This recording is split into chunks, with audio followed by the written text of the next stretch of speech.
j'ai rajouté des injections à des endroits où je voulais pas forcément parce qu'elle m'a influencé. En fait, je sens qu'on a profité de moi puisque j'étais vulnérable. En plus, je suis jeune. Salut, c'est Clément, je suis créateur de contenu et étudiant et je vais vous raconter le jour où je suis devenu accro à la chirurgie esthétique. Cette envie de passer le cap, elle a commencé très jeune. Pourtant, je me sentais bien dans mon corps et j'avais confiance en moi, donc c'est assez contradictoire. Mais en fait, avec les réseaux sociaux, je pense que j'ai été influencé par le fait de vouloir me perfectionner encore plus. Alors la première intervention que j'ai réalisée, c'était de la médecine esthétique à mon nez. En fait, j'ai fait des injections pour combler une bosse qui était présente. On m'a envoyé un message sur Instagram pour me proposer une prestation gratuite avec une collaboration en échange, c'est-à-dire que je ne payais pas la prestation, mais qu'avec ces stories, je pouvais avoir mon injection gratuitement. Et j'ai donc accepté sans même regarder réellement si c'était légal ou pas. Ce qui est très grave. Alors ces injections se sont très bien passées, on va dire. J'ai pas eu de problème, j'ai pas eu de séquelles et j'étais très satisfait du résultat. Il est vrai que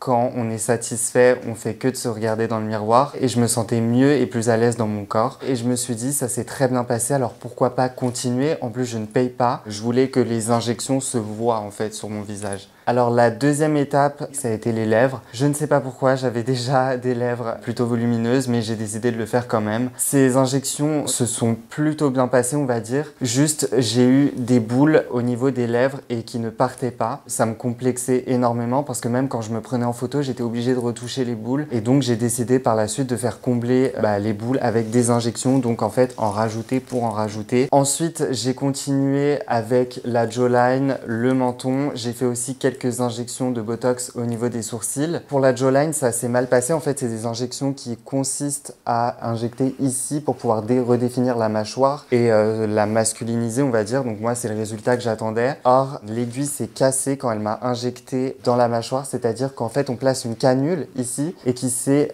clairement cassée lorsqu'elle m'a injecté. Donc moi, en plus, j'étais en train de filmer, en train de réaliser une story. Et elle m'a dit, ne t'inquiète pas, c'est normal, ça peut arriver, c'est parce que l'aiguille est fine. Et à ce moment-là, je me suis dit qu'il n'y avait pas de problème, mais en fait, quand on regarde s'il y avait clairement un problème, c'est pas normal. Et encore une fois, c'est parce que j'ai été chez des injectrices qui faisaient ça illégalement et c'est très très grave. Puis ce même docteur m'a conseillé ensuite de faire quelques injections au niveau des sourcils, alors que je ne comptais pas le faire, clairement, pour relever mon regard. Et il m'a dit, t'inquiète pas, en 2 minutes, ces injections vont être réalisées rapidement. Si tu veux le faire, fais-le, etc. Donc moi, je me suis dit, pourquoi pas. En fait, c'est très grave puisque j'ai rajouté des injections à des endroits où je voulais pas forcément parce qu'elle m'a influencé. En fait, je sens qu'on a profité de moi puisque j'étais vulnérable. En plus, je suis jeune. Alors aujourd'hui, j'ai totalement arrêté. Ça va bientôt faire 2 ans que j'ai arrêté. Mais pourtant, ces injections sont toujours visibles. Donc comme quoi, ça migre et ça ne part pas réellement. Alors je regrette pas. Parce que justement, ça m'a fait apprendre de mes erreurs, clairement. On va dire que bon, le résultat est pas trop mal, donc ça va, mais ça aurait pu être bien pire, j'aurais pu avoir des complications. Vous aujourd'hui qui me regardez, et si vous êtes influencé par les réseaux sociaux et que vous souhaitez faire des injections parce que vous voyez